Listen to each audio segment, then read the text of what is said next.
Hey guys, today I'm going to be going through the rest of the stuff while I was in North Carolina. Now, the trip started kind of slow and ended up being wildly successful. We left off at the halfway mark at Carolina Treasures on Main, which was such a cool place. So let's finish up with the stuff we got there, as well as the last few stops in my trip.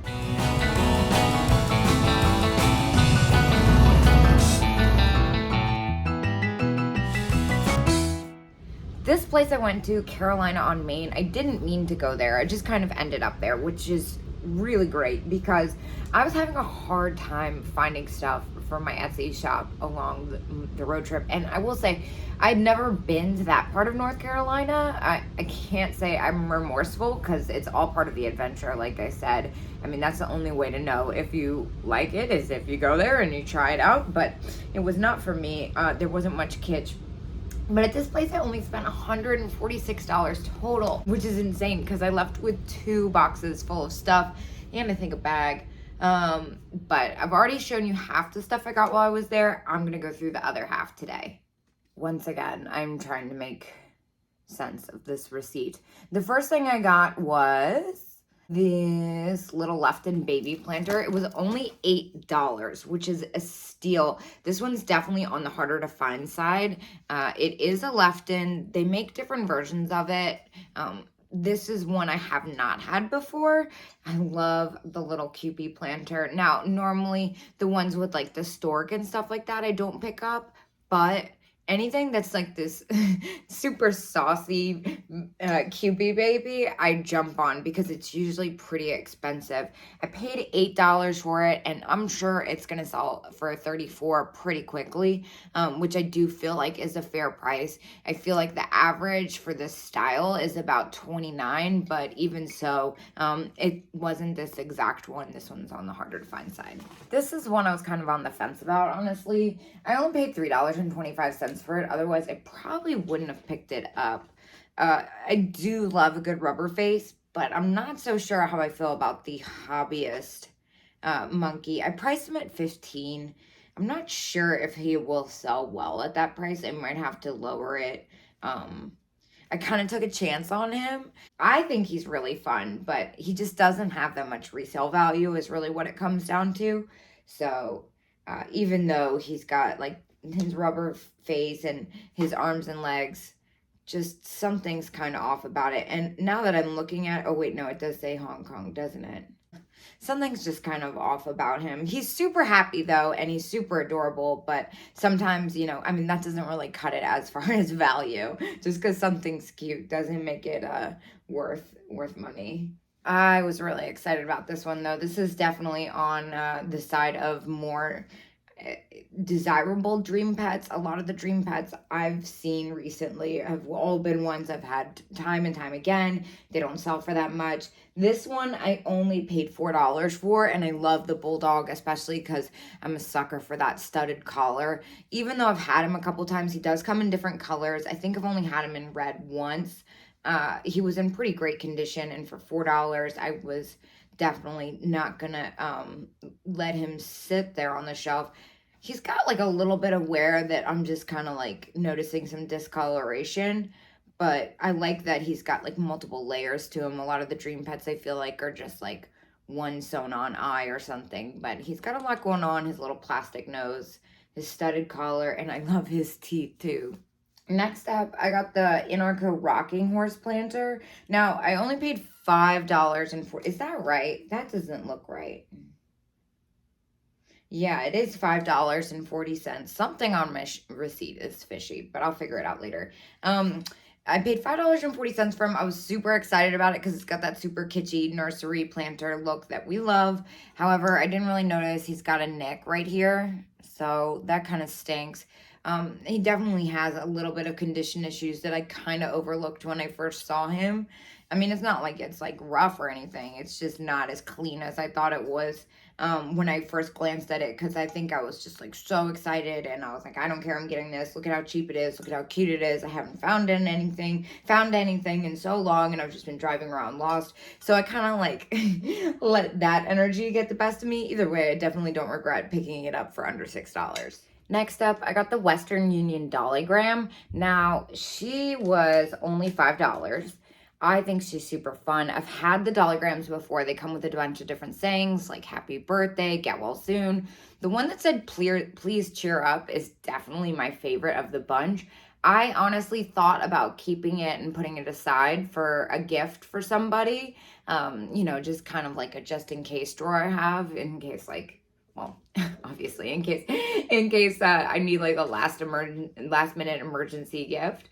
Unfortunately, the thing with her is that her hair is shedding pretty bad. It's kind of like if she did like a bad at-home bleach job, and yeah, her hair is breaking off. So I'm really not sure how to feel about that. I priced her relatively inexpensive. I mean, the fact that her plush is in such good condition makes up for the fact, but I'm not really sure what to make of her straw on her head. I keep thinking that like, I'm like, well, it's gotta, you know, chill out eventually with the breakage. So I'm hoping it's not too residual and that it's just those few pieces of straw that are chipping off. The Western Union Dolly Grams, honestly, they do not sell for as much money as I thought they would. A lot of the couple times I have had them, they've taken a long time to sell, and I've had to put them on sale multiple times. I still think they're super awesome. I won't pick them up if they're for much, but especially with the please cheer up and the sentiment of the whole thing was just super cute, and $5, who can complain about that? This was a super great deal too. Now, this I only paid $3 for. It is made in Japan, so it's a pin cushion, and then you're supposed to put your scissors in here. The coolest part is a lot of the times when I find these, the tape measure is missing, but this one has it. So it does come with the original tape measure, which is built in. It's made in Japan. I think it's super cool. I see these listed for crazy amounts. Honestly, I paid $3 for it, so I'm happy to get whatever for it. But especially because the tape measure is there. The paint's pretty much all there. There's no chips. It's in pretty great condition for the way I've like found these in the past. Honestly, too, I find the black one more than I find the white one. I priced it at $20. I think it will go quick for that, even though it's a more common item. I think that the things like color, condition, and the tape measure being there definitely make it on the more desirable side. And if I had another moment of should I buy this? It was these wall plaques, the Cerakote plastic. I think they're cool. Honestly, I've had a hard time with these, especially in the past year or so. They've kind of sat around. I've bought a couple different versions of this maker's wall plaques, and I think like only 1 out of 3 has sold. So that's not a really good sign. They were only $4.50. I thought they were super fun for a kitchen, especially with the pink roses on them. Because they were under $5, I kind of thought, hey, I'm going to take a chance on them anyway. It's been a while since I picked a pair of these up, especially in this style. I've never had this print before. So I tried them out. We'll see. I'm not expecting to get much for them, and I'm not expecting the quickest sale either, but I just kind of thought that someone would appreciate them. Maybe if they had like a tea room or something, or, you know, where they keep their tea set. I just love the pink roses, I think, and they do kind of remind me of like Royal, gosh, I'm having a moment. Royal Albert dish print, you know, just kind of cutesy country. So that's all the stuff that I got at Carolina on Main. The next place I went was across the street. It was fun. It wasn't as lucky. I picked up 2 planters while I was there. I picked up this one, which I probably normally wouldn't have picked up, but I was in like one of those moods where I was excited to find things for cheap, especially because it had been such a rough trip. I only paid $4 for it. A lot of the times I don't pick up this one with the block attached to it. I just find they don't sell that well, but I did really like his face, and he was different for $4. I was like, you know what, whatever, especially because then I also found this one for $4.55. At first I thought it was going to be a newer Taiwan version, but it was in fact Reuben's Japan. We love the lambs. Lambs usually sell quick, and for $4.55 I could afford to sell it for less. So I snagged both of them. I mean, 2 planters like this, the nursery style, for under especially the ones that are both Japan, I should say, for under $10, especially after such a rough go of kitschless wandering for 36 hours. Wait, I almost forgot. I got this guy at Carolina Treasures on Main too, this little elephant music box. He does work. So cute. I love that. I'm such a sucker for the ones with like the eyelashes and the blue eyeshadow like that. And it was only $4. Next up, I went to somewhere I have been before. I really like that whole area of Elkin. This one is Jonesville, North Carolina, which is right next to Elkin. It's called Antique Mall of the Foothills. Now, definitely my favorite thing I found there was, it was $7. Look at this fantastic anthropomorphic dog head vase planter. They do also make a version in a cat. It looks a lot like, it's kind of Mr. Toodle's style. I think it's absolutely adorable. Now, these do usually sell between $30 and $35. I'd say is the average price. I put mine on the $35 and of course then plus my US shipping and fees, which is around like $8 for this. I just think it was so cute and they're so hard to find. I've always wanted to find one anywhere close to resale prices, but the only ones I've ever seen out and about were like 25 to 28 or like full-on retail at 30, 35.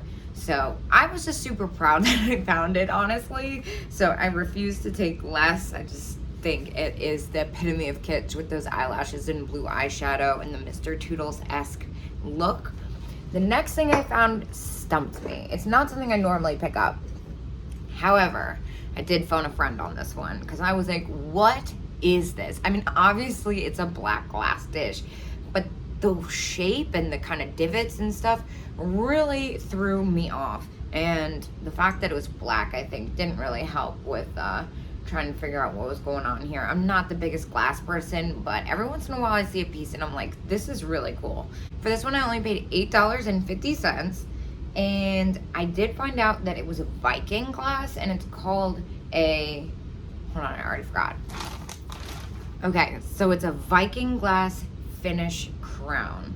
Very cool, comes in a bunch of different colors. I really am a fan of black glass. I kind of feel like it's on the harder to find side. And it's kind of like, it's kind of got this like weird mid-century but gothic funky vibe to it that I couldn't help but appreciate. For $8.50, it definitely did all right. The prices, I didn't see black. I saw a bunch of other colors. I will say the prices looked between 30 and 40, kinda 40. They also make a vase version, which I thought was really cool. I don't know if I would have been able to get rid of the vase version, the tall, but the bowls. So I priced it right in the middle at like 30, 31, 32. Here's something else I normally don't pick up or even pay attention to, quite frankly. I only paid $10 for it.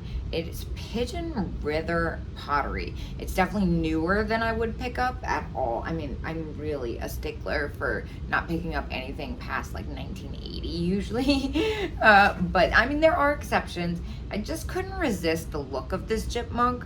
It was only $10, like I said, and I looked them up and the prices were anywhere between $30 and like $45. And the chipmunk definitely didn't seem to be the easiest one to find. Most of the ones I saw were bears. So I just like the look of it. I thought I'd switch it up, especially because, like I said, like on those times where it's been really dry and hard to find things and I'm just kind of gotten frustrated, then I have this moment where I'm like, you know what? Maybe the universe is trying to tell me to look at something different. So I looked at something different and here it is. I also picked up this little poodle. I've had this before, but I only paid $1.66 for it. So, I mean, under $2, excuse me. I normally sell these for around $8 to $10, depending on which version it is.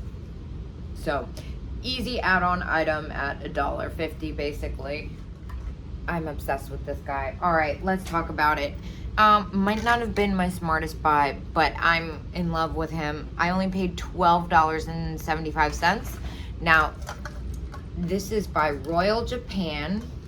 It's celluloid, and it's definitely harder to find. He's got a bunch of strings attached to him right now that don't need to be there. There we go.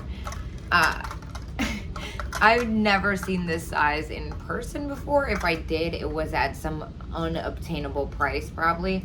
Unfortunately, his feet are both damaged, but the thing that I couldn't resist is that his face was still intact, and his body. I mean, the fact that it's just his feet, I could see past it, especially at $12.75. I've seen these listed for crazy amounts. I don't think they actually sell for that. I put a price tag of like $29 on it, especially because sometimes I do like have that 10% offer.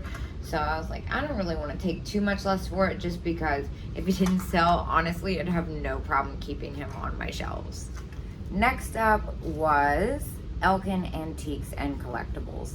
This is a super fun place. I really love the vendor that has all the really fun holiday stuff. Now, I got a few things here. The first thing I got was the Snowman. We all know I'm a sucker for Snowman. I only paid $5 for him. I love the fact that he's got the candy cane, that kind of goofy little Holt Howard-ish smile, and the holly berry for $5. I'm pretty sure this guy's Japan. Yeah, for sure. So I scooped him up. Speaking of little Christmas trinkets, I grabbed this one that looks like the Snow Baby. It's flocked, it's made in Japan. I've never seen one with the blue fuzzy hair like that, especially with the nylon wing. Nylon wings usually sell pretty well. It was only $3.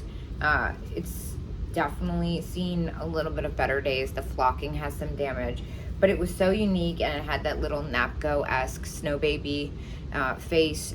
And of course the little eyelashes, so cute for $3. I scooped it up anyway.